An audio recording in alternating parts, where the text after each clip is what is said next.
Hola, bienvenida una vez más a nuestro amigo Marcelo Gavirati, que pobre nos tiene una paciencia tremenda, pero bueno, vamos a presentarlo como corresponde para aquellos que están hoy acompañándonos, que no lo conocen.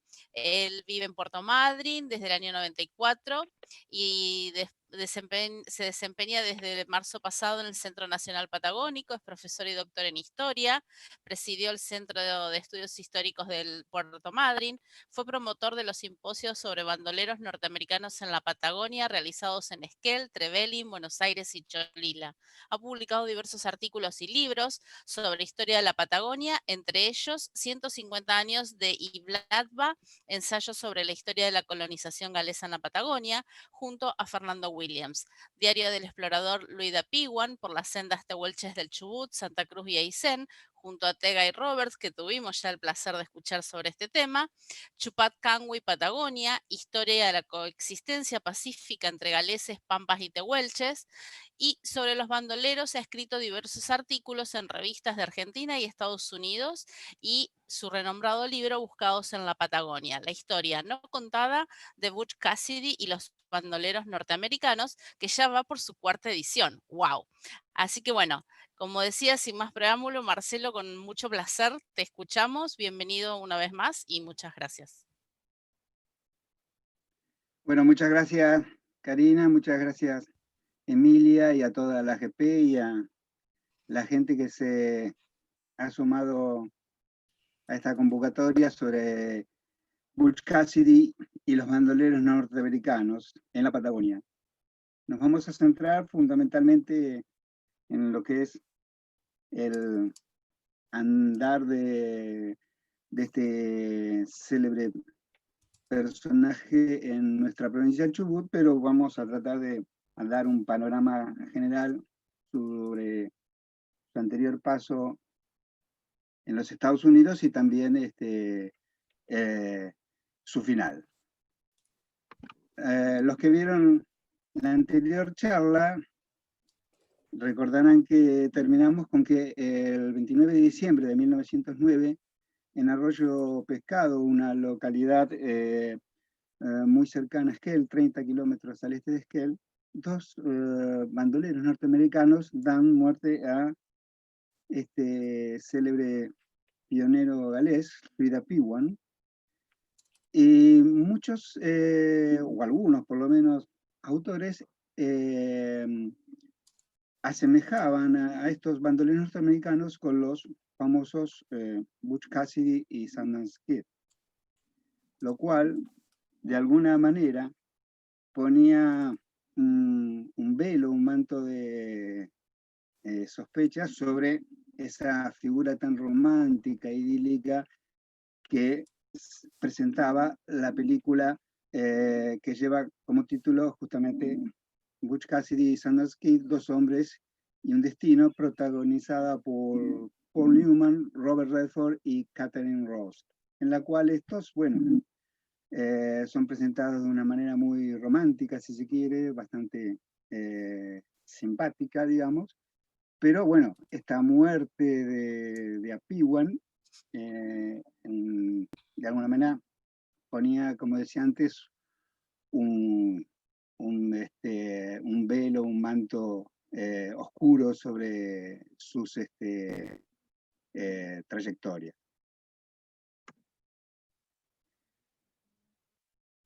La película, vamos a hablar de la película también, no sé, tal vez algunos la hayan visto, se puede ver todavía en YouTube, en algunos otros sitios.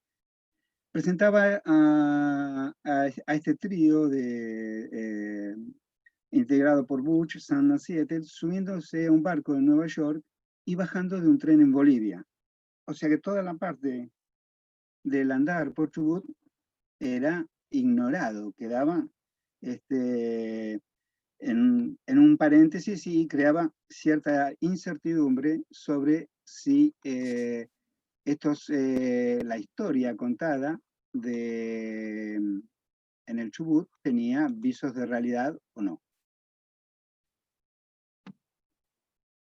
Y aquí que en la memoria colectiva del Chubut, en diversas familias, como los Solís, de origen chileno, los Sepúlveda, también de origen chileno, la familia Hammond Roberts de Esquel, Bonancea de Cholila y John Comodoro Perry, los Perry de Cholila también, tenían en su memoria, en la tradición familiar, que estos bandidos, ¿no es cierto?, habían interactuado en nuestra provincia, ¿no? La historia se maneja con diversas fuentes, ¿no es cierto?, escritas, iconográficas, testimonios orales y fuentes de variada índole. Entonces vamos a explorar un poquito qué fuentes nos hablaban de la presencia de estos bandoleros. Por ejemplo, la memoria oral, Raúl Sea, el principal historiador de la zona de Cholila, él, a través de transmisión oral de relatos que le contaba a su padre, que siendo muy chico había frecuentado la cabaña de estos bandoleros justamente en esa localidad de Cholila. Teníamos como una prueba monumental, una prueba arquitectónica, ¿no es cierto?, la presencia de una cabaña en Cholila donde se decía que habían vivido los bandoleros.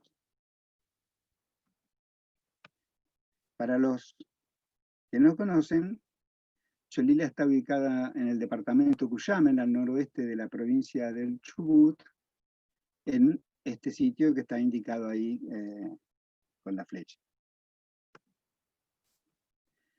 Fue muy importante para nosotros poder hallar dos expedientes que habían estado perdidos en la justicia durante más de 25 años. Estos expedientes estaban iniciados por la muerte de Robert Evans o Hood y William Wilson en Río Pico en el año 1911.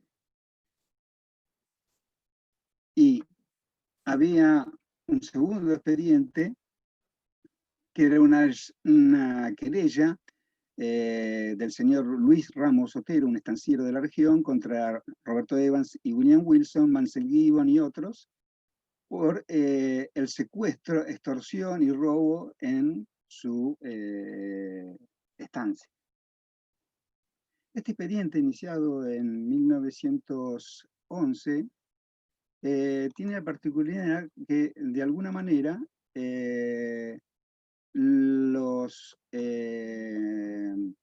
pesquisantes, ¿no es cierto?, la justicia letrada de Chubut y la policía fronteriza, hizo de alguna forma la tarea del historiador y se retrotrajo hasta 1901, fecha en que arriban a nuestro país los bandoleros. Es un expediente de más de 500 hojas que contiene numerosa y valiosa información.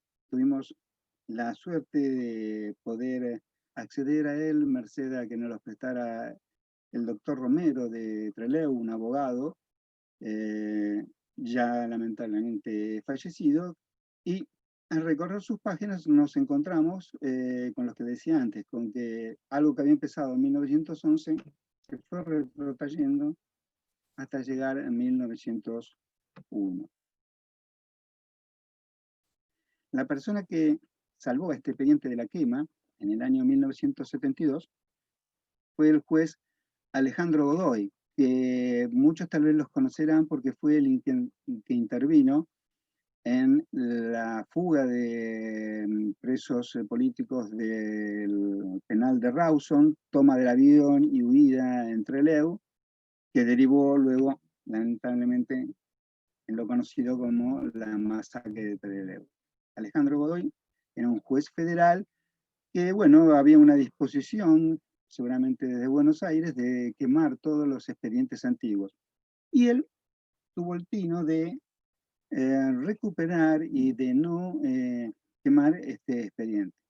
Él se lo prestó a Romero, Romero después se lo prestó a un periodista del diario Jornada, a su vez a otro, La cuestión que el expediente, como les decía antes, estuvo perdido durante 25 años prácticamente, hasta que en el año 1995 tengo la suerte de dar con él. Alejandro Godoy no hizo una historia como se había prometido sobre el andar de estos bandoleros, inclusive hubo una conferencia de prensa entre Leo en la que participó Hinchop, el jefe de la policía de la provincia en ese momento, y quedó ahí, ya les digo, pasando de mano en mano y sin ser valorado justamente. Godoy sí escribió un libro de cuentos, La Matrera y otros cuentos patagónicos, en el que incluye un cuento que se llama Ecos de la Vieja Patagonia y narra parte de la historia, pero en tono de ficción, ¿no es cierto? Novelesco, o sea, combina algunos elementos históricos con otros de ficción. Al yo poder acceder al expediente, bueno, empezábamos a leerlo tranquilamente en casa, hasta que me encuentro con que de repente aparece una carta dirigida por J.P. Ryan al señor Ricardo Clerk, fechada en abril 19 de 1905, y J.P. Ryan es nada más y nada menos que Butch Cassidy, o sea, una de las pocas cartas originales, ¿no es cierto?, que existen en la actualidad en el mundo, están en nuestra provincia, en el expediente, que ahora está resguardado en la biblioteca Agustín Álvarez de Trelew. Justamente se buscó ese lugar para que no siguiese andando de mano en mano. Entre las muestras iconográficas, digamos una fotografía en este caso, tenemos a la cabaña de Cholila. Esta sería la parte trasera, la parte que da hacia el oeste, o sea, hacia la cordillera. Esta sería la entrada a la cocina. Y están sentados de izquierda a derecha Sundance Kid, de pie Ethel Place, sirviendo té, por eso la foto se llama Tea Party. Y a la derecha James Ryan o Butch Cassidy. No sé si se alcanzan a ver, hay un par de mascotas, un perro negrito y acá otro perrito que era una mascota de los bandoleros en Cholín.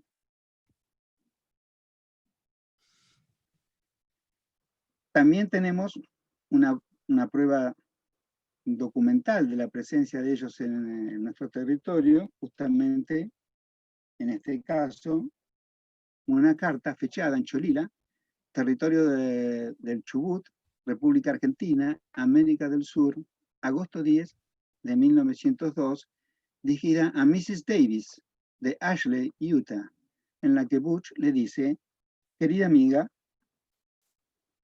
me imagino que hace mucho que piensa que la he olvidado o bien que estoy muerto, pero querida amiga, sigo vivo y cuando pienso en mis viejas amistades siempre pienso en usted, en primer término.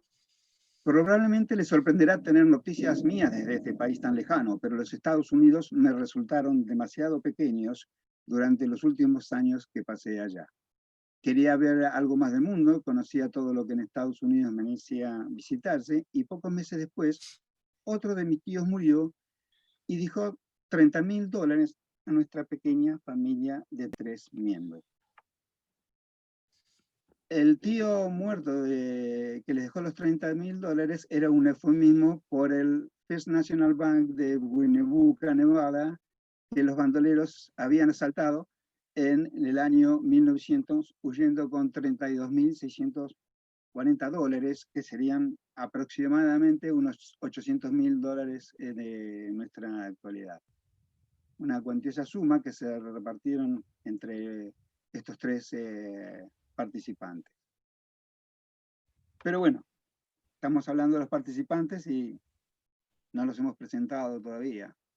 Así que vamos a empezar por el más célebre y conocido, Robert Leroy Parker, nacido el 13 de abril de 1866 en Beaver, Utah, descendiente de una familia mormona y cuyo apodo más conocido era Butch Cassidy.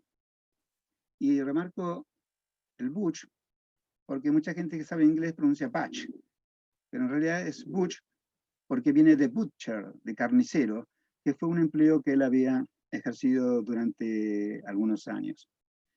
Y el alias con que se lo conoció en Argentina fue James o Santiago, que es la traducción, P. Ryan.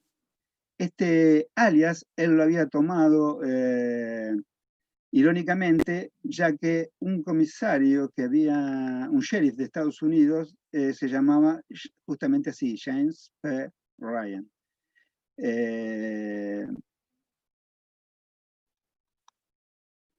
La cabaña en la cual él vivió en Circleville, Utah, ha sido restaurada hace unos años y está abierta, ¿no es cierto?, a la visita al público.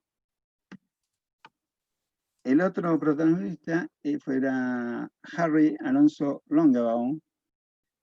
En este caso pertenecía a una familia baptista.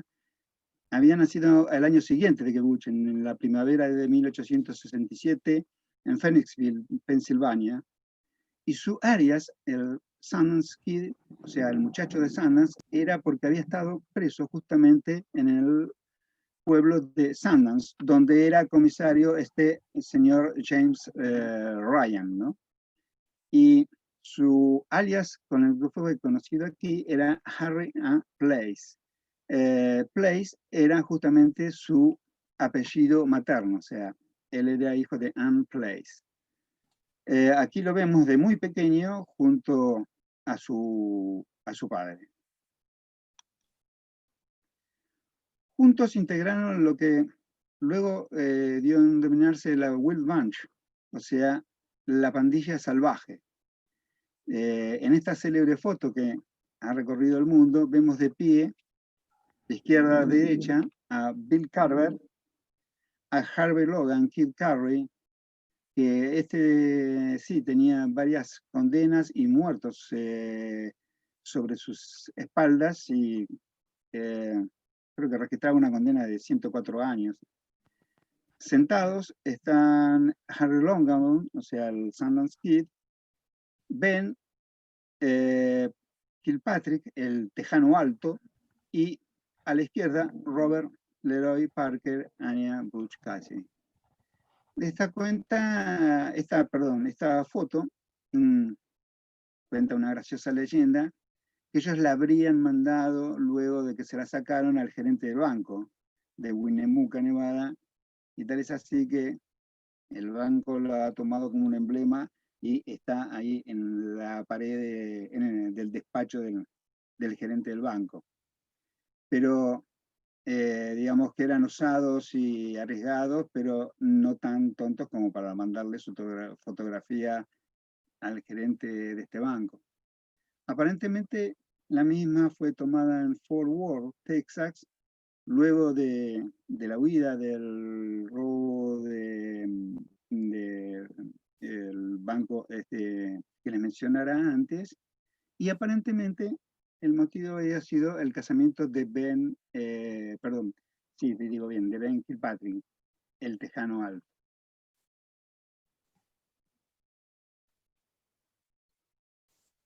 La banda, si bien recién vimos que había 5 miembros, ¿no es cierto? En realidad era como un equipo de básquetbol, ¿no? Hay 5 que están en la cancha, pero hay un grupo de 10 o 12 que van entrando y saliendo de la banda de acuerdo a las circunstancias. Ellos actuaban fundamentalmente en los estados de Wyoming, Utah y Colorado, ¿no? Ahí en el vértice en que se encuentran estos 3 estados, estaba lo que se llamaba the hole in the wall, o sea, el agujero en la pared.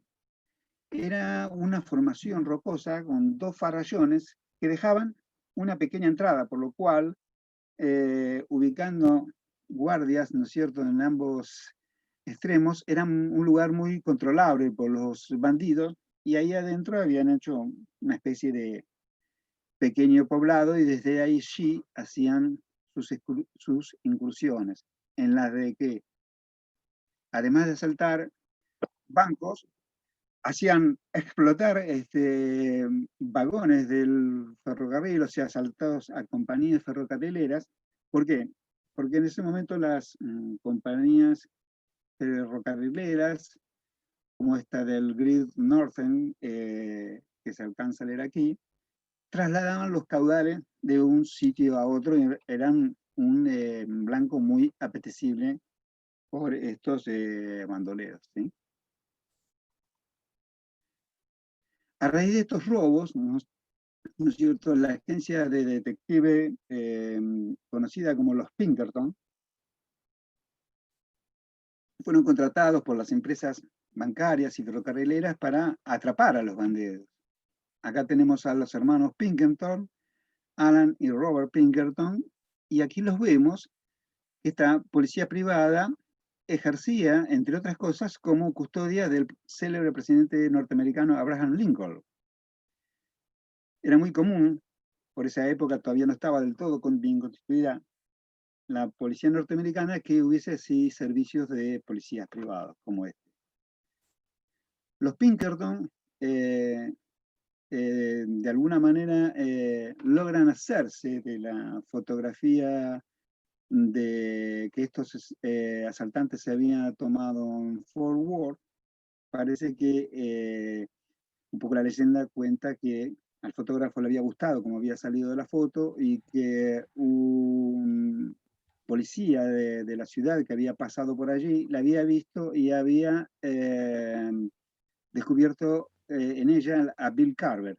Y a partir de Bill Carver empezó a circular, digamos, la fotografía entre diversas agencias policiales y lograron así determinar la personalidad de los 5 miembros que habían osado sacarse esa fotografía. Para esa época estaba el telégrafo en Estados Unidos, el cual daba rápido aviso de los robos de un lugar a otro, y la policía comienza a subirse a los trenes, ¿no es cierto? Acá tenemos un grupo con caballos y todos, entonces rápidamente podían moverse de un lugar al otro, más sumado al telégrafo, hace tal vez, o dé lugar tal vez a esta frase de Bush de que los Estados Unidos le habían resultado demasiado pequeños, que la policía cada vez les hacía el cerco más pequeño, ¿no? En noviembre de 1901, la agencia Pilkington lanza sus primeros avisos de buscado con la foto de Butch Cassidy. Esta que mostramos al principio era cuando él había estado preso en la penitenciaría de Wyoming, y luego esta que está tomada de la foto del quinteto de Fort Worth, lo mismo que la del Sundance Kid. Las circulares son repartidas por todo el mundo, y esta particularmente que estamos viendo estaba en la embajada norteamericana en Tahití. Imagínense, la desperdigaban por todo el mundo. Pero en noviembre de 1901, en realidad, ellos ya estaban en la Argentina, ya habían huido. Después del robo de 1900, en febrero de 1901, el Sundance Kid y Ethel se reúnen en Nueva York con Butch Cassidy. Y los tres, bajo el seudónimo de Harry Place, Ethel Place y James Ryan, se embarcan en el vapor Herminius hacia Buenos Aires. Allí llegan en marzo de 1901 y se alojan en el Hotel Europa. Aquí vemos, no sé, los que conocen Buenos Aires, en ese momento, bueno, eso daba al puerto. Esta sería la calle Cangallo, actualmente llamada Teniente General Juan Domingo Perón, y estaría entre Leandro en Alem y la parte de atrás sería la calle 25 de Mayo, donde está la Facultad de Filosofía y Letras de la UBA. Ellos se alojan ahí. reingresan el dinero que habían tomado en Winnemucca, Nevada, al sistema bancario, pero esta vez a través del Banco de Londres y Río de la Plata, que estaba ahí a pocas cuadras del hotel, creo que en la calle Perú, si no me equivoco. Luego caminan por la Avenida de Mayo de aquel entonces hasta la intersección de Avenida de Mayo y Perú. Allí tenían su consultorio los dentistas Newbery, George y Ralph Newbery. Para los que tienen algunos años y canas como yo y conocen Buenos Aires, esta era la esquina donde luego estuvo la famosa sastrería Modart. Los dentistas George y Ralph Newbery, bueno, eran dos hermanos que habían venido a nuestro país. Ralph primero, luego George. Y Ralph Newbery era el padre de Jorge Newbery, justamente, valga la redundancia, el padre de nuestra aviación. Y George, que tenía el nombre de su tío, ¿no es cierto? George Newbery. En cartel de publicidad en el diario, ¿no es cierto?, donde habla de dentistas norteamericanos instalados en Buenos Aires, en Rivadavia, esquina Perú. Y se da la particularidad de que entre los clientes que abrían la boca delante de George Newbery estaban nada más y nada menos que Julio Argentino Roca, el presidente de la República Argentina. Y él es el que de alguna manera les dice que en el sur hay muchas tierras libres, porque paradójicamente, luego de la campaña del desierto, la Patagonia estaba habitada por nuestros pobladores originarios, había sido realmente desertificado. Los indígenas patagónicos habían sido corridos, deportados, en fin, esa historia todos un poco creo que la conocemos, y había una inmensa cantidad de territorios libres como para poder establecerse. Y parece ser que el trío de Butch, Sanders y Ethel le comentan sus intenciones de instalarse como ganaderos. Entonces, George le dice que ahí podrían encontrar mucho terreno. ¿Y cómo lo sabía él? Porque merced a sus contactos políticos, en la Nahuel Huapi, ellos habían logrado la concesión de unas tierras en arrendamiento, ahí vemos el nombre Newbery, cerca de la población actual de Nahuel Huapi, donde ellos se habían establecido. Y les dijeron que de ahí hacia el sur podían encontrar mucho campo libre como para poder iniciar su producción ganadera.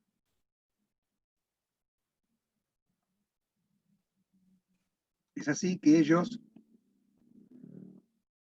los Newbery, para trabajar en sus campos y atraen a diversos pobladores coterráneos suyos, ¿no? Como el célebre Martin Sheffield, que dio lugar a la famosa historia del plesiosaurio de la laguna de Puyén, o John Crockett, que era descendiente de David Crockett, un célebre personaje de la historia estadounidense. Los habían traído como vaqueros, pero muchos de ellos después abrieron sus alas y tomaron cuenta propia y se fueron alejando de los Newberys. Es así que Butch, Sanders y Ethel se dirigen a la estación Constitución. Acá tenemos el interior de la estación y el exterior, de donde partía el ferrocarril sur, y inician su marcha hacia el lejano sur argentino.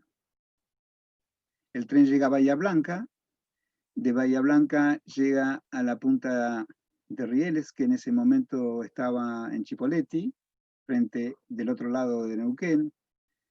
De allí en carreta o a caballo, no se conoce bien, pero acompañados por el peón chileno Francisco Albornoz, se van dirigiendo hacia el sur. Estos que ustedes ven, estos rombos que ustedes ven marcados acá, son las ubicaciones de la Argentine Sutherland Company, o sea, la Compañía de Tierras Sud Argentino, actual estancia Leleque.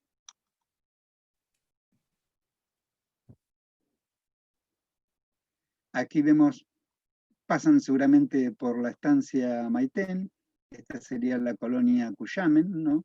Esta es una foto de la estancia Maitén por aquellos años, como ven, bastante más modesta que la actualidad. Y finalmente deciden ubicarse en los valles de Cholila. Generalmente nosotros decimos el valle de Cholila, pero en realidad son 4 valles, ¿no es cierto? El del Río Blanco Cholila, el del Cajón, no recuerdo ahora los otros 2 nombres, pero en realidad está formado por 4 valles. Ellos deciden ubicarse en el valle del Río Blanco o Cholila, que termina siendo un afluente del sistema del Rivadavia y diversos lagos que después van a formar parte de la cuenca del río Futaleufú. Allí, a orillas del Río Blanco, los encuentra Milton Roberts, New York. Milton Roberts era de ascendencia galesa. Y ustedes, bueno, ya saben que los galeses suelen tener la costumbre de tener muchos apellidos repetidos, como Roberts, Evans, Williams, etc. Entonces, muchos de ellos llevan sufijos que de alguna manera ayudaba a identificarlos. Y en este caso, New York era porque la familia Roberts, antes de venir a la Patagonia, había tenido unos años viviendo en los Estados Unidos, más precisamente en Nueva York. Allí charla con él, ellos le comentan sus intenciones de establecerse allí como ganaderos. Mientras Robert los encuentra acampando, o sea, una tienda de campaña, todavía no estaba la cabaña. Acá tenemos otra prueba más, en este caso sería una prueba cartográfica. Este es un mapa de una inspección de tierras del año 1906, cuando ellos ya no estaban más en el valle, pero todavía figura el nombre de ellos ahí en el lugar a orillas del Río Blanco. Esta sería la actual ruta 71. Y hay un error, dice Ram, en realidad era Ryan y Place. Este sería la cabaña, una foto que tomé hace unos cuantos años ya, ¿no? Aquí se ve la cabaña de ellos y un agregado que posteriormente se le hizo. Como lo ven, un lugar paradisíaco al pie de la cordillera de los Andes. Establecidos ahí, ellos deciden efectuar compra de ganado, ¿no es cierto? Y comienzan a comprar ganado equino a las estancias de los ingleses, ¿no es cierto? La Compañía de Tierras del Sur, que como les comenté antes tenía diversas estancias, una en Maitén, esta es la de Leleque o Lelej, como se pronunciaba en lengua tehuelche auniquén. Y es así que en los libros contables de la estancia hay acá una cuenta corriente donde figuran los nombres de Ryan y Place y los diversos movimientos comerciales que ellos fueron teniendo con estos ganaderos ingleses, con esta empresa de ganaderos ingleses. Para tener su ganado, lógicamente necesitaban marcas de ganado, por lo cual gestionan ante la Oficina de Marcas y Señales de la Gobernación del Territorio Nacional de Chubut, 3 marcas. Una a nombre de Harry A. Place, acá por ahí, no sé si fue con intención o no, pero sutilmente, si vemos, hay una K, que podría ser Kid, ¿no? Esta es la de James Ryan, ¿no? La J y la R unidas formando esta marca. Y acá hay otra que es de la Sociedad Place Ryan, ¿no? Si se cansa de advertir, hay una, bueno, cuando subo, no sé si ustedes lo ven, pero cuando subo me baja el indicador del zoom. Eh, es una P invertida y una R. Las tres marcas con el número 970, 971 y 973. Estas marcas son gestionadas por Digby Brown, o sea, que era un poblador de Esquel, cuyos descendientes viven todavía en Esquel y algunos creo que después se trasladaron al Valle del Chubut, ¿no es cierto?, al Valle Inferior. Ellos le otorgan un poder a Digby Brown porque este seguramente tenía que ir a Rawson y le otorgan el poder para que él gestione a su nombre estas marcas de ganado. Es así que entonces se instalan como honrados ganaderos y buenos vecinos en la localidad de Esquel. Acá hay una célebre foto también, gentileza de la familia Jones de Bariloche. Aquí vemos la cabaña del lado del frente, que da hacia la ruta 71, y vemos de izquierda a derecha, marcado en los círculos, o los óvalos, a Santiago Ryan, que es Butch Cassidy, a Harry Place, Sanders Kid, y Ethel Place.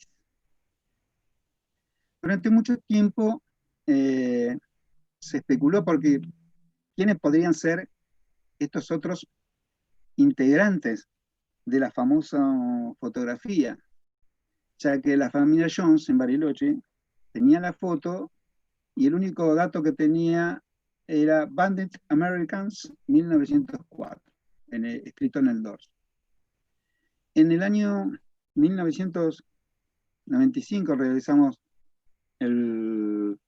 perdón, 1997 realizamos el primer simposio sobre bandoleros norteamericanos en Esquel y estaba presente Reggie Hammond. Y Reggie Hammond dijo, me parece, dice que está ahí, es mi abuelo.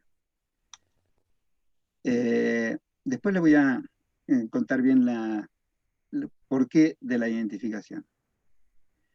Otro documento muy interesante que pudimos ubicar en la Casa de Gobierno del Chubut, que en ese momento no había archivo histórico provincial y bueno, estaban los papeles de Maestro por acá y los papeles de Lezana unos metros más allá, o sea, era todo un revoltijo de papeles. Y entre esos papeles encontramos una autorización del señor Martín Underwood para obtener un boleto de marca de la jefatura de policía de este territorio, y está fechado en Colonia 16 de octubre, noviembre 5 de 1901, firmado por Milton Roberts, que era policía de la Colonia 16 de octubre. Como necesitaba atestiguar que la firma de Milton Roberts era real, se recurre a testigos. Está la firma de Milton Roberts. ¿Y quién firma como testigo de que el policía es quien dice ser? H.A. Place, el famoso Sundance Kid. O sea, paradójicamente, el bandolero norteamericano da fe de que el policía argentino es quien dice ser para obtener una marca de ganado para el caballo de la policía, nada más y nada menos. Entre las amistades que ellos solían preguntar, está la de Charles Jones, que era otro tejano, ¿no es cierto?, que había venido también a poblar ahí muy cerca de la estancia de los Newbury, con el cual luego tuvo algunas disputas, y fundan la estancia Jones en Nahuel Huapi, que es en la provincia de Neuquén, o sea, del otro lado del río Limay, muy cerca de la población de Dinahuapi. A él solían visitarlo y efectuarle compras, ¿no es cierto?, entre los libros que se conservan del viejo almacén, que hoy es un bar-restaurante, figura la compra de yerba, bombillas, etc. O sea que ellos de alguna manera se habían aquerenciado, digamos, y adoptado parte de nuestras costumbres. En febrero de 1902, juntamente, pasan por ahí Sandans y Ethel porque se dirigían a Buenos Aires. O sea, al año siguiente que vinieron, ellos desde Buenos Aires toman el vapor Soldier Springs rumbo a Nueva York. Aparentemente, Sanders se hizo tratar allí de alguna afección médica que tenía y aprovecharon para visitar a la familia de él en Pensilvania y también en Atlantic City. De esto hay registros y recuerdos y tradiciones orales por parte de la familia de Sanders en los Estados Unidos. Mientras tanto, quedó solo en Cholila Butch Cassidy, ¿no es cierto? Y en mayo de 1902, un conjunto de pobladores de Cholila, entre los que figuraba Roberto Bustos, Ventura Solís, Severiano Brito, que además era comisario juez de paz de Ñorquinco, realizan el primer pedido de tierras oficial para Cholila. Cholila celebra su aniversario muchos años después, ¿no? La fecha que se conmemora en Cholila corresponde a un hecho acaecido, no sé si en la década del 30 o 40, pero fíjense que en 1902 un conjunto de 16 familias ya instaladas en el valle piden adherirse a lo que se llamaba la ley del hogar. La ley del hogar era una ley argentina por la cual si uno poblaba le daban 625 hectáreas y tenía que efectuar una serie de mejoras, introducir ganados, etc. Entre los firmantes y solicitantes de este beneficio se encontraba, bueno, Claudio Solís, Fernando Kausaman y Santiago Ryan, o sea, Butch Cassidy. El primer pedido de tierras oficial que hay en Cholila está firmado por este bandolero norteamericano con su alias que usaba aquí. En agosto de 1902, recordemos que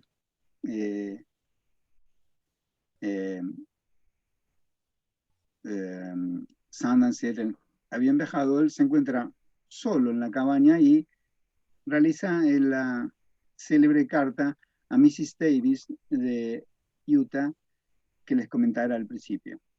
Una carta muy interesante porque describe la situación tal cual era por aquel entonces en ese rincón cordillerano.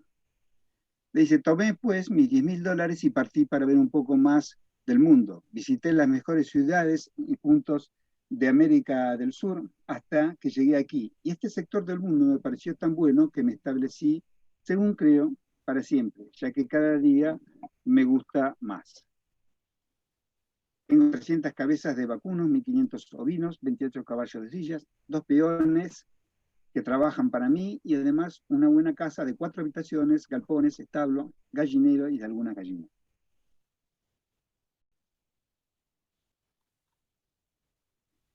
Esta es la casa vista de la parte posterior que le hablábamos. Y en la carta continúa. Lo único que me falta es una cocinera, ya que todavía vivo en estado de amarga soltería. Y a veces me siento muy solo, pues no veo a nadie en todo el día y mis vecinos no cuentan mucho. Aparte de ello, el único idioma que se habla aquí es el español. Y no lo hablo lo suficientemente bien para comenzar sobre los últimos escándalos que tanto agradan a la gente de cualquier nacionalidad y sin los cuales la conversación carece de gracia. Evidentemente, en aquella época, la mayoría de los pobladores que estaban en Cholila, el 64% más exactamente, eran de origen chileno. Luego lo seguían los argentinos con un 14%, norteamericanos con un 13%, después había franceses, italianos, un poco de todo. Este es, que vemos en la fotografía, es Ventura Solís con su señora, ¿no es cierto?, que era justamente de origen chileno. La carta continuaba explicándole que el país, en cambio, es excelente. La única industria por el momento es la ganadería y resulta insuperable para esta actividad. Nunca vi tierra con pasturas tan excelentes con centenares y centenares de kilómetros sin colonizar y relativamente desconocidas. Las tierras que yo ocupo son excelentes para la agricultura y en ella crece toda clase de granos menores y legumbres, sin necesidad de riego, pero estoy al pie de la cordillera de los Andes. Y al este de aquí, toda la tierra consiste en praderas y desiertos, muy buena para la ganadería, pero para la agricultura sería necesario irrigarla. Con todo, hay tierra excelente y en abundancia al pie de las montañas para cuantos quieran establecerse aquí en los próximos 100 años, ya que estoy muy alejado de la civilización. La distancia a Buenos Aires, capital de la Argentina, es de unas 600 millas y hay más de 400 hasta la estación ferroviaria o puerto más próximo. La estación ferroviaria sería Chipoleti y el puerto más próximo sería Puerto Madryn, ¿no? En cambio, tengo solamente unas 150 hasta la costa del Pacífico. Para llegar a Chile es necesario cruzar la cordillera, lo cual se consideraba imposible hasta que el verano pasado se comprobó que el gobierno chileno había abierto un camino de manera que el verano próximo podremos llegar hasta Puerto Montt en Chile en unos 4 días, cuando antes era necesario 2 meses por el antiguo sendero. Él se está refiriendo al famoso paso Cochamó. Ustedes fíjense, ¿no es cierto?, que en 1902 ya había un paso que interconectaba, ¿no es cierto?, a esa región que conformaba un conglomerado socioeconómico muy importante, como luego lo va a seguir aclarando en su carta. Dice, esto será un gran beneficio para nosotros, porque Chile es nuestro gran comprador de carne vacuna y podemos llevar nuestro ganado allí en la 10ª parte del tiempo que nos hacía falta antes, sin que disminuya su peso. Además, podemos obtener mercadería en Chile por 1/3 del costo del mismo artículo aquí. El clima local es más bastante benigno que en el valle de Ashley. Fíjense ustedes, ¿no?, la visión y el panorama que pinta Bush de la situación socioeconómica que se vivía en ese momento. Ellos avisoran, ¿no es cierto?, como realmente era, ¿no es cierto?, que el gran comprador de ganado era Chile y que allí podían obtener las mercaderías a 1/3 del valor, porque claro, para llegar a Cholila, las mercaderías o tenían que venir vía Río Negro, bajar, ¿no es cierto?, hacer todo un trayecto, o desde Puerto Madryn, cruzando toda la meseta, lo cual, lógicamente, hacía subir mucho el costo de las mercaderías por los fletes. Este sería el lugar, la sección J3, donde estaba ubicado, ¿no? Fíjese que la distancia relativa a Puerto Montt es bastante corta y la distancia con la principal estación, la estación ferrocarrilera más cercana o el puerto era mucho más larga y cansada. Este es una manada de ganado vacuno que en ese momento se exportaba a Chile. En 1902, ¿no es cierto?,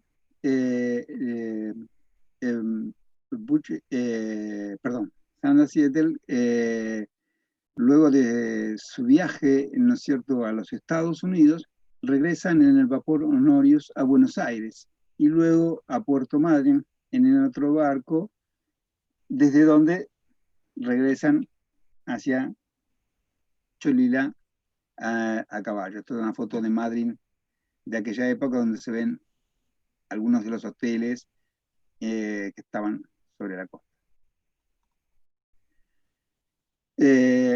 Bueno, regresar ahí a la cabaña, ellos continúan su vida como honrados ganaderos y buenos vecinos y comienzan a socializar con algunas familias.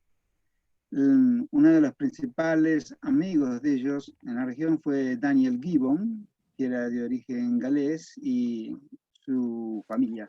Gibbon estaba establecido en Esquel, pero tenía 2 hijos de él viviendo en Cholila, creo que era Thomas y Albert. Inclusive uno de ellos, Mansell, actuó como peón de Butch Sundance en Cholila. Otro norteamericano que se estableció así fue John Comodoro Perry, que en Estados Unidos había sido sheriff, con su mujer Bertie Sowell, que era sobrina del norteamericano que estaba establecido en Bariloche, que antes mencionamos, Charles Jones. Ellos se establecen en 1903, primero en Ñorquinco y más tarde en Cholila, bastante cerca de la cabaña de Butch y Sundance. Una familia que también tuvo relación con ellos, bueno, ya vimos que Milton Roberts fue uno de los primeros que lo vio mientras acampaban en el valle del Cholila. Milton Roberts se casó con Mary Roberts, perdón, se casó con una hija de George Hammond, ¿no? George Hammond era inglés, había estado en las Malvinas y había sido vaquiano de la expedición Anchorena. Y aquí vienen lo que les comentaba antes, ¿no? Reggie Hammond, nieto de George Hammond, dice, me parece que uno de los que está ahí es mi abuelo. Entonces, comparamos algunas de las fotografías.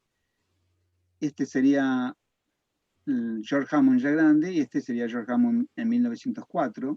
Este sería su esposa, Mary Roberts de Hammond. Y esta sería la suegra, Mrs. Roberts, New York. ¿No? O sea, la madre de las esposas de George y de el policía Milton Roberts. Más hacia la izquierda, andando luego el tiempo, me parece que se puede reconocer aquí la figura de Severiano Brito, que era policía y juez de paz en Ñorquinco, y de Juan Bonancea, que fue nombrado policía asistente en Cholila. Creo que es bastante asimilable y es muy posible que haya sido Carlos Foresti el que tomó esta fotografía. Pues le vamos a comentar en qué circunstancias. Pero no solamente en la cordillera habían sido conocidos. En 1903 realizan una visita a Gaiman, donde se alojan en el Hotel de los Piu, la actual casa de música de Gaiman, la escuela de música, mejor dicho, de Gaiman, que está ubicada sobre justamente la calle principal de ese poblado valletano. También visitan Trelew y allí se alojan en el Hotel del Globo.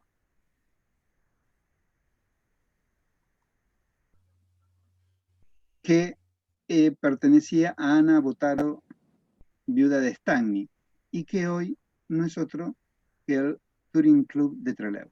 O sea, los que conocen el Touring Club de Trelew saben que adelante hay una confitería y atrás, perdón, y atrás de la confitería hay una serie de habitaciones, 12 habitaciones en L, ¿no es cierto? Y en esas viejas habitaciones se habría alojado Butch, Sundance y Ethel cuando estuvieron en 1903 en Trelew. Luego, más tarde, se construyó al lado lo que hoy es el Gran Hotel Turing, ¿no es cierto? Pero la parte de la confitería y las habitaciones son las originales de aquella época. Acá vemos la galería en la que se alojaron en Trelew estos famosos bandidos. En diagonal al Turing estaba el Banco Nación de Trelew, que algunos comentan que ellos planearan asaltar en algún momento, pero esto no pasa de ser una especulación. Lo cierto es que en 1904 ellos arriban al pináculo de su escala social. ¿Por qué? Porque el gobernador de Chubut, Julio Lezana, decide realizar una excursión por por el territorio chubutense, o sea, para conocer los territorios cual estaba gobernando. Acá lo vemos a Lezana junto a Severiano Brito, ¿no? Matando a un huemul ahí. Esto es otra parte de la expedición. Y el diario El Trabot, de la colonia galesa del Chubut, dice en una parte que al llegar a Chubut, Lezana se dirigió, acompañado de todos, a casas de los señores Place y Radian, donde pernoctó. Es decir, el gobernador, acompañado por el jefe de la policía del Chubut, el señor Foucher, se alojaron en la cabaña de estos tres famosos bandoleros norteamericanos. Seguramente no tenían la más remota idea de quiénes eran sus anfitriones. Al día siguiente se realiza una fiesta de asado con cuero para agasajar a Lezana, baile, zambas, y hay una famosa anécdota en la cual Lezana, prendado de la belleza de Del Place, habría bailado con la famosa fugitiva y esposa de estos bandoleros norteamericanos allí en la estancia de Cholita. Acá tenemos una foto de Lezana y la foto que ya les mostré antes de la parte trasera de la cabaña, ¿no es cierto? En ese momento, Lezana le consulta a sus anfitriones porque había un pedido de justamente nuestro ya conocido George Newbery de fundar una colonia norteamericana en la región. El pedido del señor Jorge Newbery y su socio Hiram S. Cripps pretendía formar una colonia norteamericana entre el lago Cholila y un poco más al sur del lago Nahuel Huapi, con la cordillera como límite y por el sur las tierras de la Compañía de Tierra Sur Argentino, la estancia de Leque de la actualidad. O sea, pavada de pedido, ¿no? Ahí adentro quedaba Epuyén, el Bolsón, el Hoyo, lo mejor de la región. Pero ¿qué pasa? Los norteamericanos le dicen que en realidad ellos solo habían pedido tierras por la ley del hogar para ellos y de ninguna manera querían molestar o perjudicar a sus otros vecinos, que ya vimos que la mayoría eran de origen chileno y algunos argentinos, por lo cual Lezana, al llegar a la estancia de Aleleque, manda inmediatamente un telegrama a las autoridades argentinas diciéndole que paren la mano con el pedido de Jorge Newbery, porque en realidad los norteamericanos que estaban ahí se oponían a este pedido. Y ahí se comprende perfectamente la jugada de George Newbery. Claro, él como dentista y más bien como vicecónsul de los Estados Unidos en Argentina, cuando Yankee andaba dando vuelta por Buenos Aires, terminaba yendo a su despacho. Y él a todos los mandaba para allá. Entonces, ¿para qué? Para luego decir, bueno, en la región hay una cantidad de compatriotas nuestros y queremos fundar una colonia norteamericana. Pero en realidad no pudo concretarlo y de alguna manera Butch, Sanders y otros norteamericanos que estaban allí le escupieron el asado. Simultáneamente a la visita de Lezana a Cholila en marzo de 1904, a unos 400 kilómetros de allí, se da un episodio que empieza a enturbiar un poco la cuestión. Resulta que una tropa de carros de la Compañía de Tierra Sur argentino, que había salido de las estancias de los ingleses con rumbo a Madrid para llevar mercaderías, al pasar por Telsen, el encargado de esa tropa de carros, el señor Imperiale, descubre que le faltaba una valija con 5.000 o 6.000 pesos que llevaba. Los carreteros que conducían una de las carretas que llevaban toda esa mercadería eran Hood y Gris, que eran dos norteamericanos. Hood vivía justamente en las cabañas de Butch Sanders y Ethel en Cholila. Y Gris no vivía allí, pero la frecuentaba. Las sospechas recaen sobre ellos, es por eso que salen las noticias, por ejemplo, en el Estándar de Buenos Aires, y al regresar a la cordillera, Hood y Gris son detenidos y llevados prisioneros a la cárcel de Ñorquinco. Fui para atrás.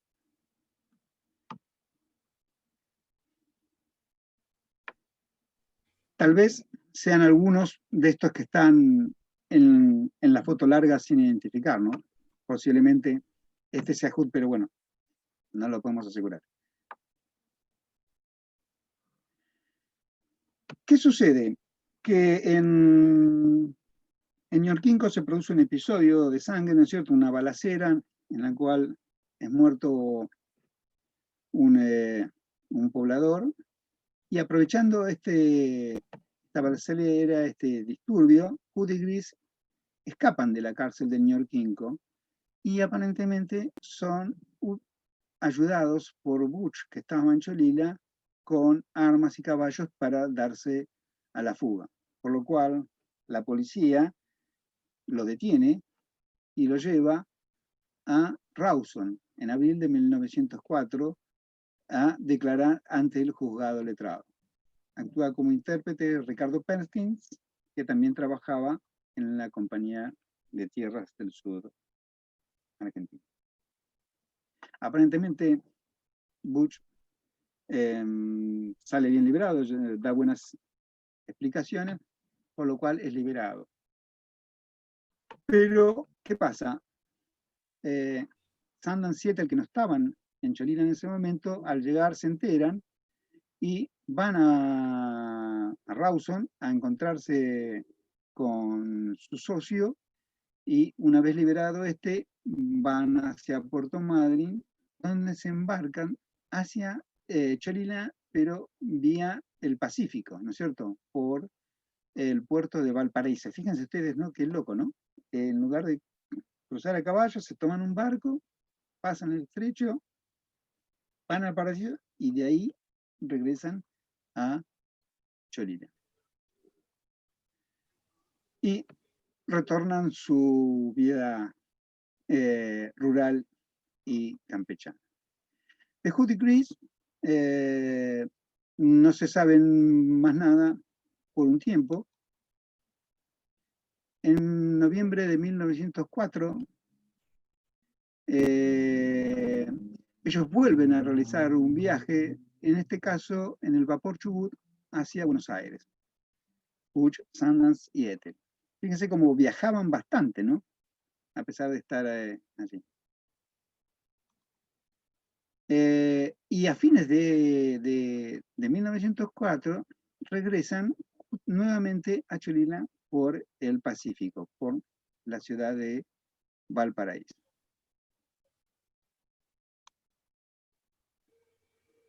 En febrero de 1905 llegan a la lejana ciudad de Río Gallegos, lejana en consideración a Cholila, ¿no? Dos sujetos de habla inglesa que se hacen llamar Brady y Linden. Ellos frecuentan el Club de Progreso, el Hotel La Bolsa, que vemos aquí en la fotografía, y el hotel argentino donde se alojan. Manifiestan la voluntad de comprar tierras, para la cual hacen ostentación de dinero, recorren varias veces las inmediaciones y el día 13 de febrero compran diversos elementos como binoculares y otras cuestiones como para salir a recorrer los campos. Es así que el 14 de febrero por la mañana ellos salen del hotel argentino en el que estaban alojados, pero en lugar de ir a recorrer los campos, se detienen en el Banco de Londres y Tarapacá, que sería un nombre sucedáneo del Banco de Londres y Río de la Plata, luego el Lloyd Banks, ¿sí? Y se presentan allí, y allí trabajaban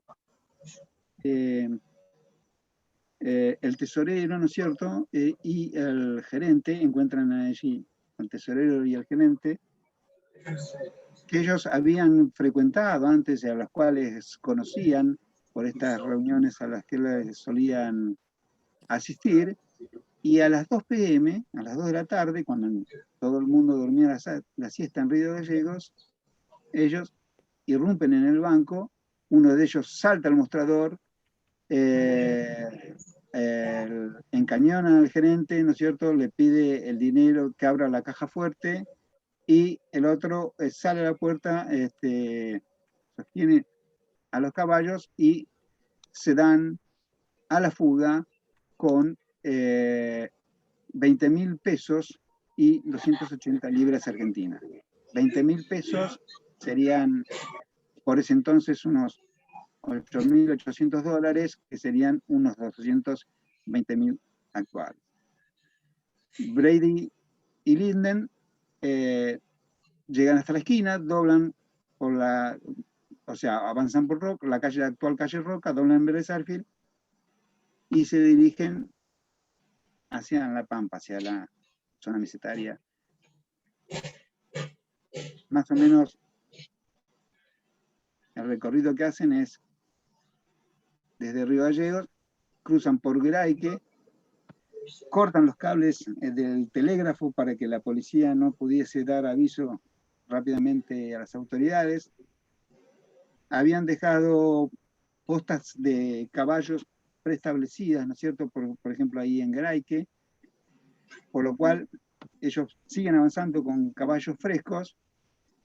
La policía los sigue hasta La Leona, pero ahí ya los caballos de la policía estaban reventados y no continúan la persecución.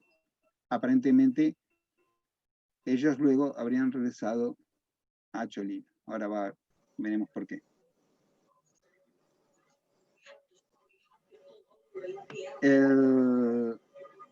La policía, después del asalto, el tesorero sale a la calle anunciando que habían sido robados, y el gerente llama por teléfono a la policía, porque Río Gallegos en ese momento contaba con un teléfono que le unía no solo internamente, sino con Punta Arenas, con la cual formaba una unidad comercial bastante importante.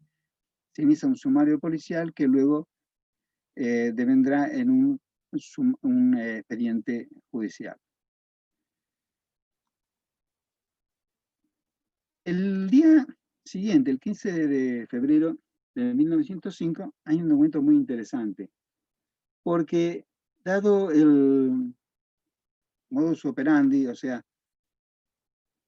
esa preparación que habían tenido ellos llegando unos días antes, el corte de los cables del telégrafo, el dejar los caballos preestablecidos en postas preestablecidas, se asimilaba bastante a la técnica de la Wild Bunch en los Estados Unidos, por lo cual, luego, conociendo la presencia de Butch y Sundance en Argentina, se presupone que ellos habían sido los autores del robo.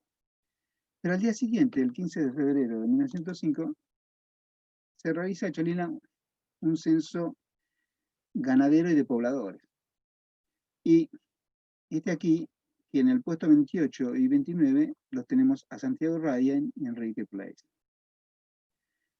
Si bien el censo no es un documento contundente porque a pie de página dice que no estando algunos pobladores en sus lugares se recurrió a informes dados por otros, diversos testigos que declaran años después en el expediente que les mostraron al principio, declaran que Ryan y Place estaban en Cholila el día del robo del Banco Río Gallegos. Entonces, ¿quiénes eran estos Brady y Linden que habían robado en Río Gallegos? Al llegar, al restablecerse las líneas telegráficas y llegar el pedido de captura a la policía del Chubut, el comisario Eduardo Humphreys,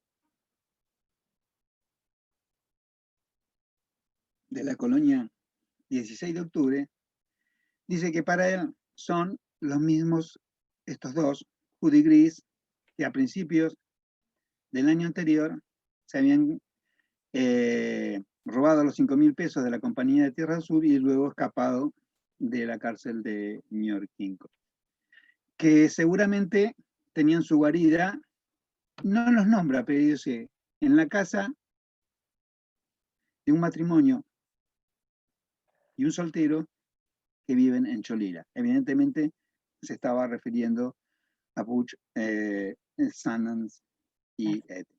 La policía, el jefe de policía le dice, bueno, no le pregunto quiénes que son, sino que vaya y deténgalo. Entonces ahí Humphreys, bueno, alega falta de recursos, de efectivo, tenía pocos hombres, en fin, hasta que finalmente renuncia a su cargo, pero el gobernador termina exonerándolo. Entre la fecha del robo, febrero de 1905, todos estos episodios van corriendo los meses, marzo, abril, la noticia evidentemente llega a oídos de ellos, de Butch, Sanders, Dietel, y van preparando la huida. Pero antes, quería contarles sobre el misterioso Gris. Pues sabemos que había un Brady y un Gris, pero no sabemos bien quiénes son.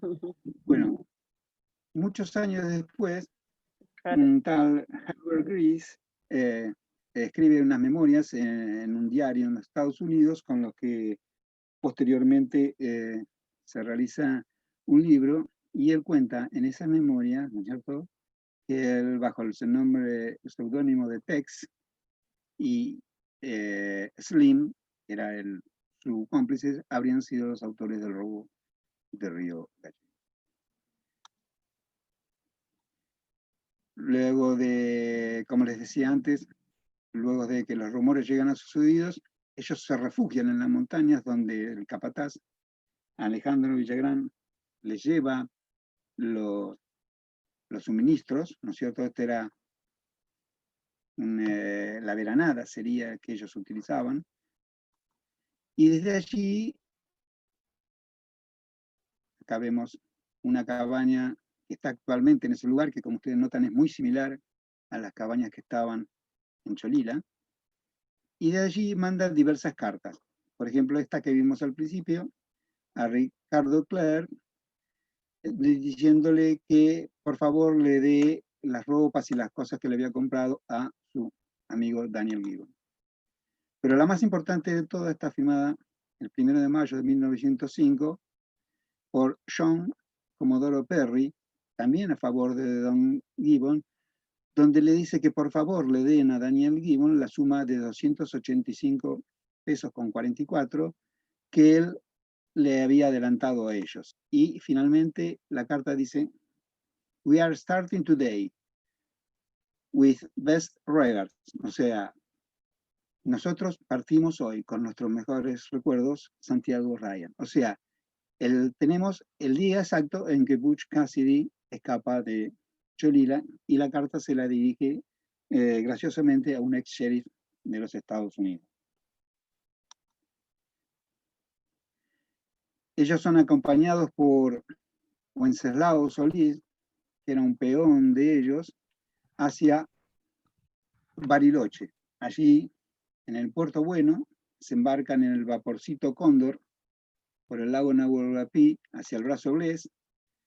De allí pasan por los lagos Yanquihue, Todos los Santos, hasta llegar a Puerto Montt. O sea, sería más o menos este recorrido, ¿no es cierto? Paso Pérez Rosales, Yanquihue, Todos los Santos, Puerto Montt, y ahí toman el vapor de la carrera hacia Valparaíso, donde en junio de 1905, el 28 más precisamente, Place, o sea, el Sundance Kid, le escribe a Daniel Gibbon: escribimos a usted para que sepa que hicimos el negocio bien y recibimos nuestro dinero. Llegamos aquí hoy y pasado mañana, la señora y yo salimos para San Francisco.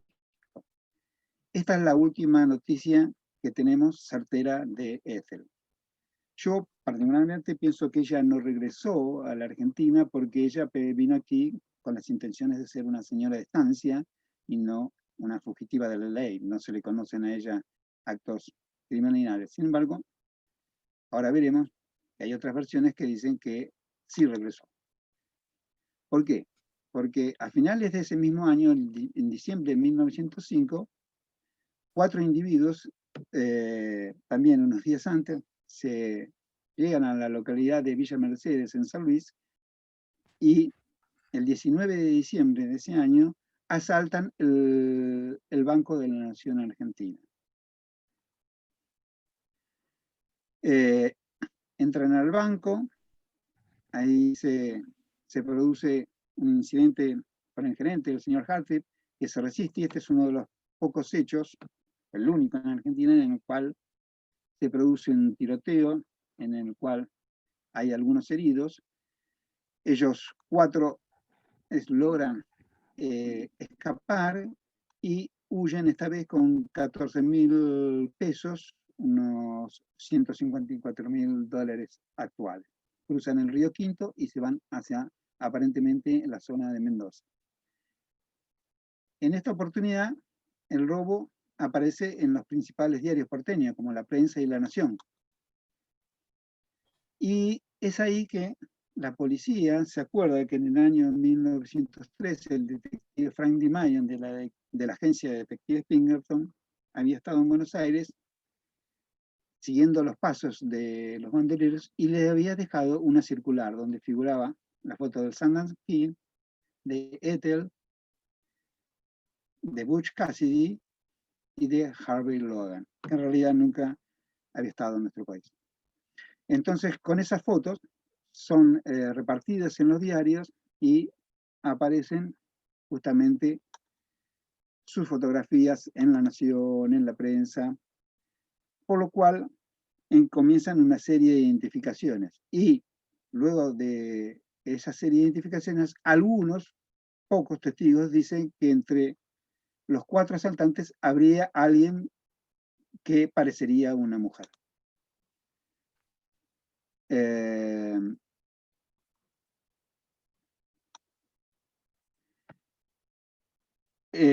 Ellos finalmente, aparentemente, escapan a Chile. Para mí, los autores de los robos habrían sido Butch, Sundance, Hood y Gris, ¿no es cierto? Luego de haber huido, se habían reencontrado y asaltado el banco. Y no se vuelve a saber más nada de los bandoleros por 2 años.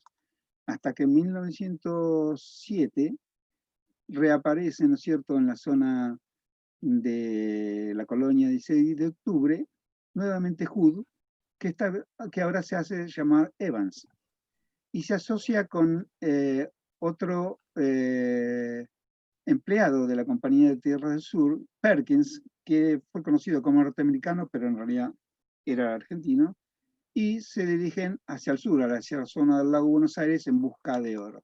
No encuentran allí el dorado metal y deciden pasar a Chile, a la zona del Baker, donde estaba la compañía explotadora del Baker, que el año anterior justamente habría sufrido una gran tragedia, una gran muerte de empleados por intoxicación, aparentemente por harina en mal estado.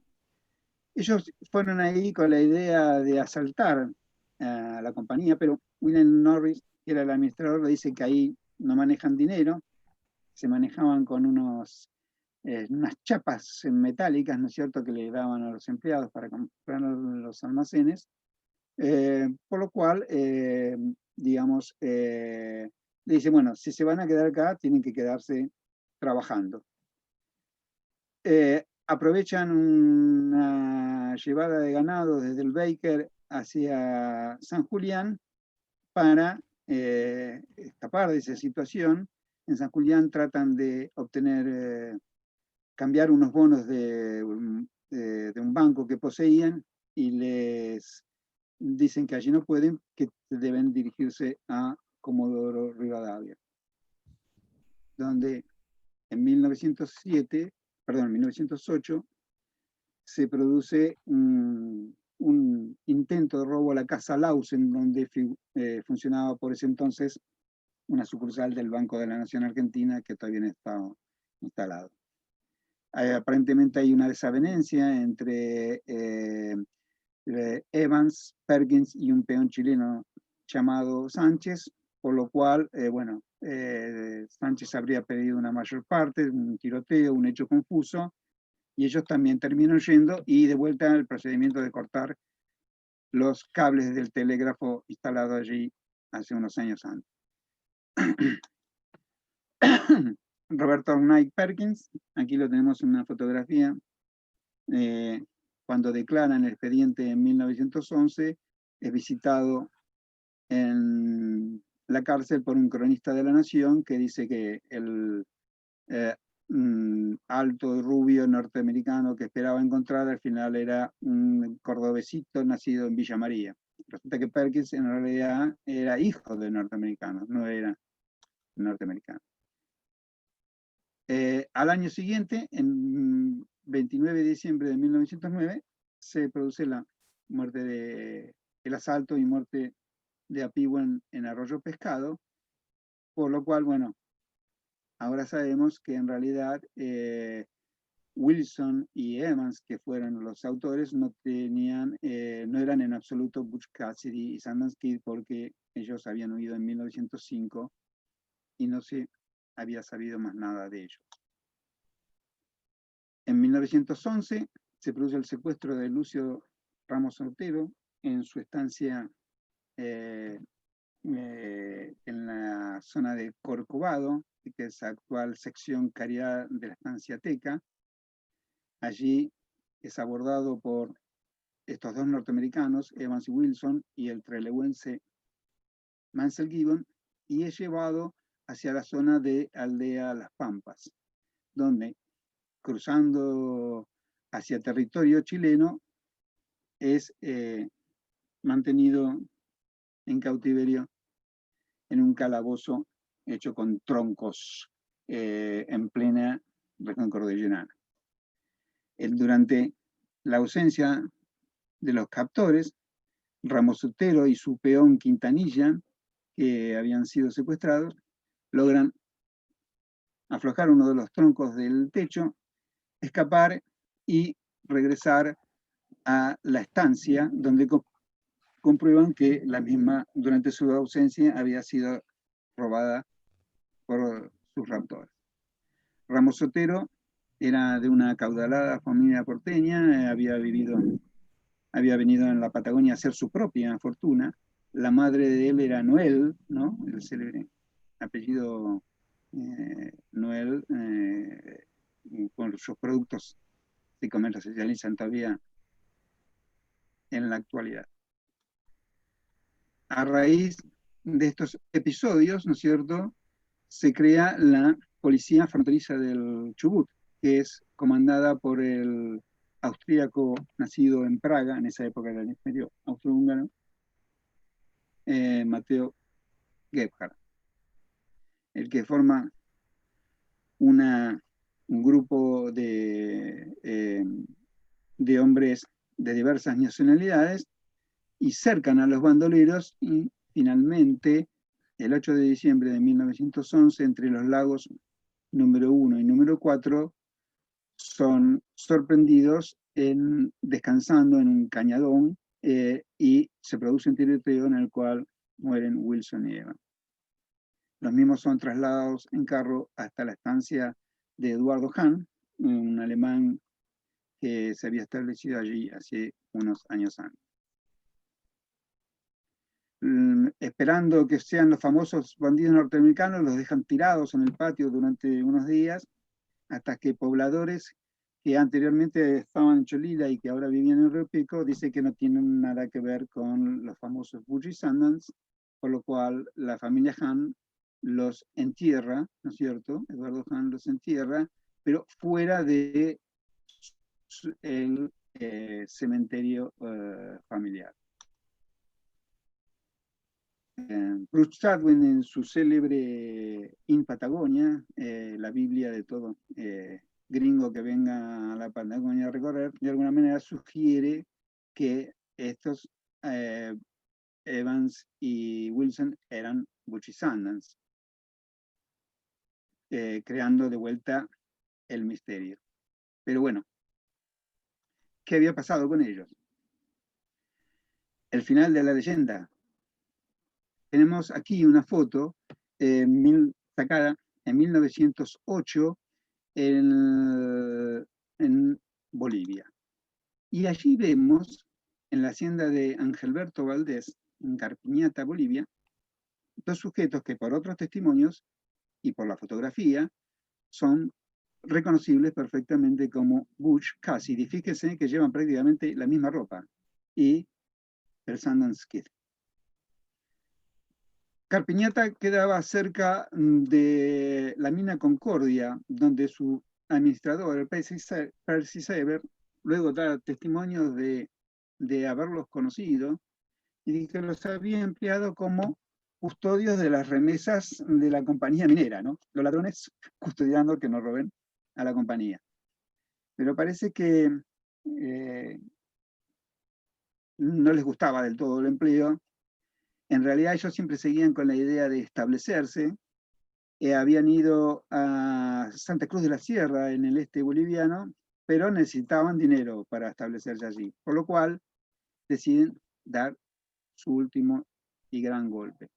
El 4 de noviembre de 1908 asaltan a una remesa que pensaba llevaría 80.000 bolivianos, unos 840.000 dólares de la actualidad, de la compañía Aramayo, una famosa compañía minera de Bolivia, que era conducida por este señor, Carlos Peró. La foto es de unos años después, ¿no? Pero se encuentran con la desagradable sorpresa de que solamente llevaban 15.000 pesos bolivianos, o sea, mucho menos de lo que ellos pensaban. El asalto es producido en Huaca, Huañusca. Ellos en comienzo empiezan a huir hacia el sur, con la idea seguramente de pasar a Argentina, pero no se sabe bien por qué razón en Estarca dan vuelta y vuelven nuevamente hacia el norte, en San Vicente. Mientras tanto, la policía y el ejército boliviano los estaba persiguiendo y ellos habían tenido el mal tino de llevarse una mula de la compañía, una mula con la marca de la compañía, por lo cual son reconocidos y una patrulla del destacamento Avaroa de Bolivia los rodea en la casa donde se habían alojado.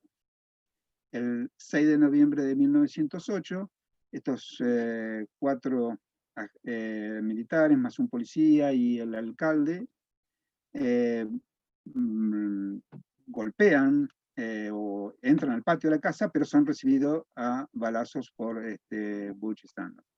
Se produce un tiroteo, uno de los soldados bolivianos muere y luego un silencio. Y a la madrugada, un griterío dentro de la vivienda y 2 disparos. A la mañana, cuando ingresan al lugar, encuentran a 2 cadáveres, uno con un disparo en la frente y otro con el disparo en la sien. Aparentemente, la hipótesis indica, y por las descripciones, que Butch lo habría matado a Sundance y luego se habría suicidado. O sea, Este es el final de la película, ¿no es cierto?, en la que ellos salen y se enfrentan a 600 soldados bolivianos. En realidad no eran 600, sino que eran 6. Y deja ese final abierto, ¿no? En la historia real, esta es la casa donde se produce el tiroteo. En la historia real, el final queda abierto también de alguna manera, porque si bien los cadáveres son enterrados, nunca fueron encontrados. En Argentina sale la noticia del asalto en Bolivia, y en los diarios ya se opinaba por aquel entonces de que deben ser los norteamericanos que asaltaron el Banco de la Nación de Villa Mercedes en Argentina y que después se refugiaron en esta república, o sea, en Bolivia, donde han llevado a cabo varios asaltos. O sea, ya hay una asimilación de los asaltantes de Bolivia con los de Villa Mercedes San Luis. Ellos, después que se van en Valparaíso, venden las mejoras. Ellos nunca tuvieron título de propiedad sobre la tierra a la compañía de Cochamó. O sea, le venden la cabaña, los corrales, ¿no es cierto?, y el cierto derecho de posesión del lugar, ¿sí? Años después, esa venta queda desactivada porque no se podía vender propiedades a compañías extranjeras en 200 kilómetros cerca de la frontera. Por lo que finalmente la propiedad queda en manos del peón de la compañía, Rómulo Sepúlveda, un poblador de origen chileno, y su familia se fue formando allí. Aquí vemos la cabaña a lo largo de los años, cómo se fue deteriorando. En 1985, acá en 1995, cuando conocí a su último poblador, Aladín Sepúlveda, hijo de Rómulo, fíjese el estado de deterioro que estaba en la cabaña. Y muchos dicen, bueno, ¿por qué preservar una cabaña de bandoleros? Pero en realidad es parte de nuestra historia, porque fue un lugar donde se firmó el primer pedido de tierras en Cholila, que solía ser visitada por pioneros ingleses, galeses, italianos, chilenos, que albergó al gobernador del Chubut. Pero también nos preguntamos, ¿una cabaña o dos cabañas? Porque en la foto largo se ve atrás, ¿no es cierto?, como que aparece otra cabaña. Porque teóricamente la de adelante era la de Butch y Ethel como, perdón, la de Sundance y Ethel como matrimonio, y esta sería la de Butch como soltero, ¿no? Fíjense la similitud. Esta cabaña fue trasladada años después, en el año 1943, a la villa rural, a otra propiedad de la familia Sepúlveda.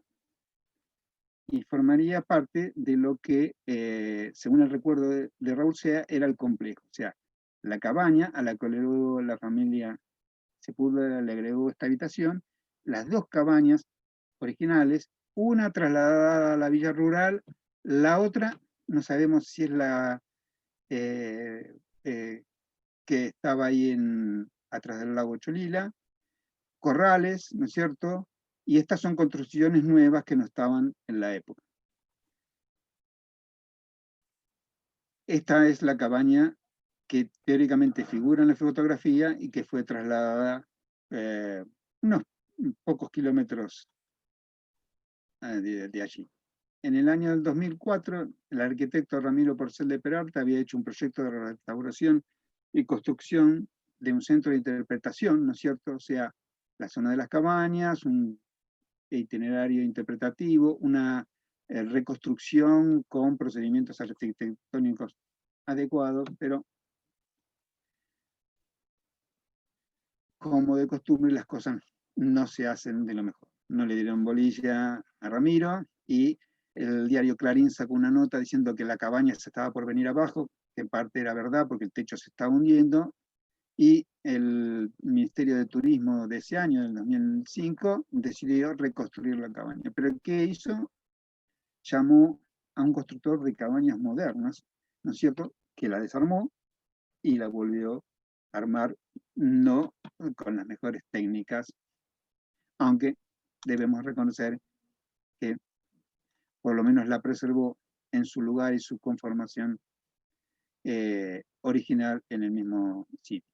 Allí en el año 2007 realizamos el último simposio de bandoleros norteamericanos, donde concurrieron entre otros Mike Bell de Inglaterra y Donna Ernst, la sería sobrina bisnieta del Sundance Kid, que escribió un libro justamente sobre su tío bisabuelo. Bueno, me extendí un poquito más de lo que pensaba. Les doy muchas gracias por la atención y la paciencia. Y bueno, los agradecimientos están en el libro de mi autoría, Buscados en la Patagonia. Muchas gracias. Gracias, Marcelo.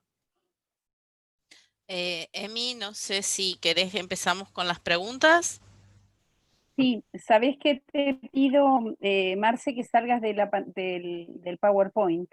Así nos podemos ver Bueno. y Cari te va contando cuáles son las preguntas y los Dejo de comentarios. compartir. Sí. Claro, dejas de compartir. Ahí está. Así Muy te bien. vemos. Bueno, Me asustan más. Un montón de caras. Bueno, Bueno, Mariana ahí. Sí, ¿Qué tal, Mariana? Bueno, te voy haciendo algunas de las preguntas que fueron circulando a lo largo de la charla. Vamos a empezar con Manuel Arzola, que es de Puerto Varas, y pregunta, ¿existe algún registro de que hayan cruzado Chile? Creo haber leído por ahí que comercializaban animales y pudieron haber cruzado. ¿Esto fue así? ¿Por qué paso habrían hecho esto? Bueno, eso creo que ya medio que quedó correspondido, ¿no? Creo que sí, digamos, el registro que se huyeron por Chile es que se embarcaron en Bariloche, según testimonio de Wenceslao Solís, y después hay testimonios también de que ellos le vendieron sus mejoras a la compañía Cochamó, que era una compañía chilena, a través de Thomas Tegay Austin, que era un galés que trabajaba para esta compañía chilena. Bien. ¿Y comercializaban animales? Pregunta. Sí, fundamentalmente animales. Ellos se dedicaban a la cría de ganado mayor, o sea, vacuno, y también ovinos. Bueno, acá Michael Bell Ahí simplemente lo hizo veo un Michael comentario. Bell, que salió en la Sí. foto.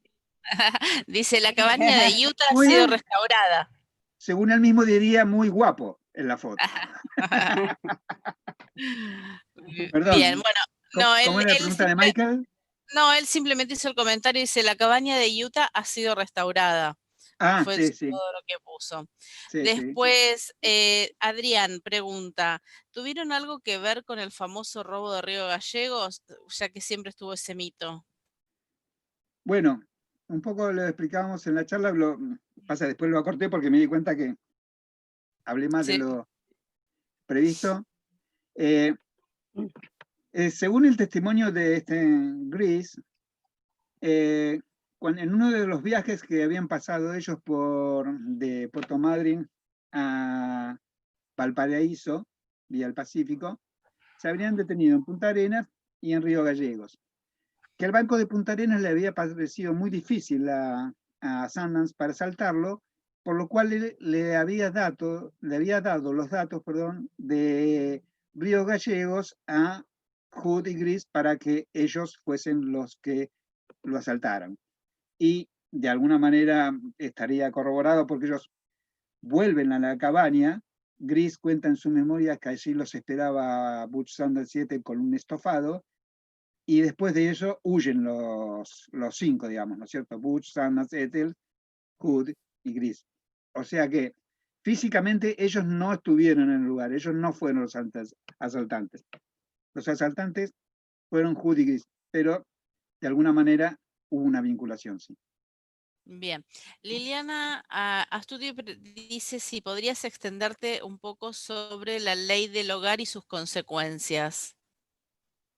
La ley del hogar era una ley dada por Argentina para favorecer la colonización y la erradicación, sobre todo de población inmigrante, por la cual se le daba 625 hectáreas, que no es un número caprichoso porque 625 hectáreas es un cuarto de legua. Ustedes saben que una legua cuadrada son 2.500 hectáreas, la mitad, 1.250, 625 sería un cuarto. Se poblaron vastos territorios en Argentina con esta ley. Por ejemplo, la colonia Sarmiento, ¿no es cierto?, en el sur de la provincia del Chubut, se les otorgaron 625 hectáreas a los pobladores. Y tenían el compromiso de introducir mejoras y introducir ganado, ¿no es cierto? O sea, corrales, alambrados, ganado, poblar y hacer su casa, ¿no es cierto? Bien. Liliana Prado pregunta, ¿qué pasó con los bienes en Cholila? Sus bienes en Cholila. Bueno, los bienes en Cholila, los animales, ellos los vendieron, ¿no es cierto? Parte, como se demuestra ahí en la carta John Perry, se los compró John Perry. Otros se los han vendido a terceros que desconocemos. La cabaña en sí y las mejoras y cierto derecho de posesión se le fue vendido a la compañía Cochamó, por la cual ellos cobraron 20.000 pesos. Como después la compañía no pudo, o sea, la compañía hizo un pedido concreto de esas tierras porque no eran propiedad de Bucci Sanders, sino que tenían posesión nada más, pero ellas pretendieron comprarlas. Esto les fue denegado, por lo cual el que se termina quedando con la cabaña es Armando Duarte, que era el capataz.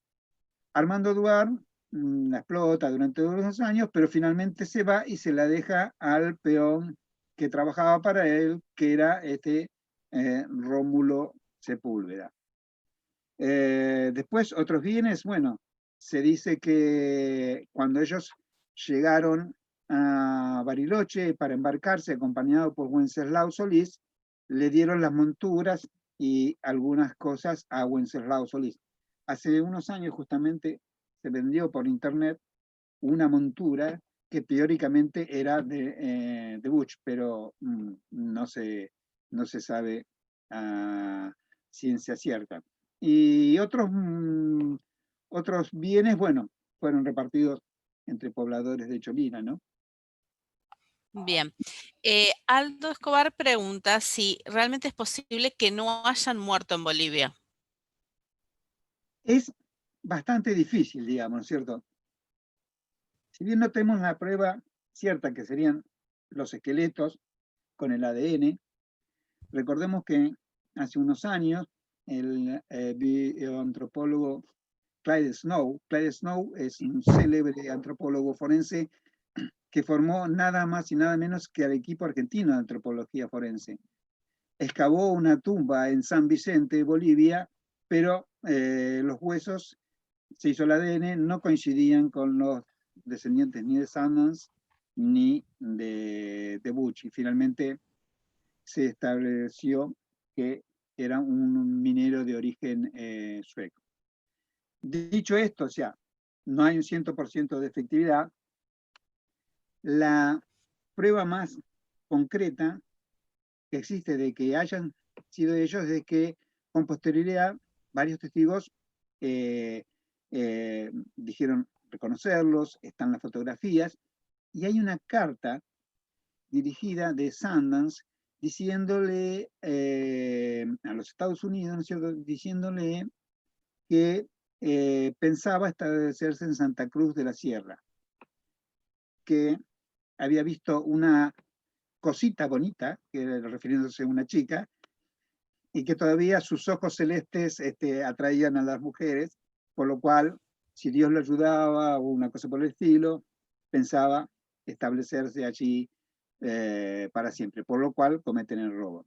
Y la comprobación más fidedigna sería que después de 1908, nadie, ni en los Estados Unidos, ni en Cholila, porque Dan Gibbon siguió recibiendo cartas de ellos desde Bolivia, no recibieron más cartas de su procedencia. O sea, no hubo más ninguna prueba fehaciente de que ellos continuaran con vida. Si bien no está la prueba de que murieron, digamos, ¿no es cierto?, en el tiroteo, porque no están los huesos, tampoco hay una prueba de ellos, de sobrevida de ellos a ese acto, ¿no? Bien, bien. Y Mariela Blanco pregunta, quisiera saber si tuviste oportunidad de participar de la recreación que se hace periódicamente en la Trochita, perdón, sobre el asalto de bandoleros. Quiere saber qué opinión te merece y qué sugerencias podrías hacer. Bueno, no. No tuve la oportunidad. Si bien el hecho es pintoresco, hasta simpático, digamos, es totalmente ahistórico, ¿no es cierto? Primero que cuando ellos estuvieron ahí no había tren, ¿no es cierto? La Trochita, si mal no me equivoco, es de 1943 llega a Esquel, ¿no es cierto? Y ellos se van de Esquel en 1905. O sea, si queremos mezclar historia con turismo, es valedero, ¿no es cierto? Pero pienso que debemos ofrecerle al visitante la verdad de los hechos. Y hay numerosas cuestiones. Yo propuse en un sinnúmero de oportunidades un circuito al que denominé la ruta de los bandoleros, ¿no es cierto? Y tenemos el almacén de los Jones en Bariloche, tenemos la casa de ellos en Cholila, tenemos la casa de los Khan en Río Pico, la tumba de Wilson Evans en Río Pico, tenemos el Hotel Touring Club de Trelew con las habitaciones originales en las que ellos estuvieron, tenemos el Hotel de los Pew en Gaiman, también original de la época. O sea, hay diversos monumentos, sitios. Ahí Sí. Michael te está mostrando una foto. No sé si la puedes ver en pantalla. Ah, sí, sí, sí. ¿Entiendes? Sí, No sé sí. si la pueden ver. Bueno, para los que Muy no lo interesante. conocen, Michael es un profundo investigador, ¿no es cierto? Y apasionado. Sí, es una foto del Sundance, si no me equivoco, ¿no, Michael? Sí, Eh, diría eh, que sí. de Inglaterra, que se ha apasionado por estos bandoleros norteamericanos y que ha viajado varias veces a Estados Unidos y autor de Outlaw Trial, ¿no, Michael? Si no me equivoco. Así que es una persona muy interesante y le agradezco mucho su presencia en este Zoom que se ha hecho internacional a la vez. Sí Sí, parece, hemos excedido los límites del noreste del Chubut.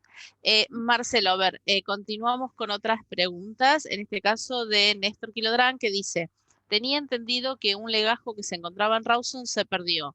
¿Se pudo encontrar? No sé si se referirá al expediente que estuvo perdido, o sea, en el año 1972, Godoy lo salva de la quema. Durante 25 años casi estuvo pasando de mano en mano.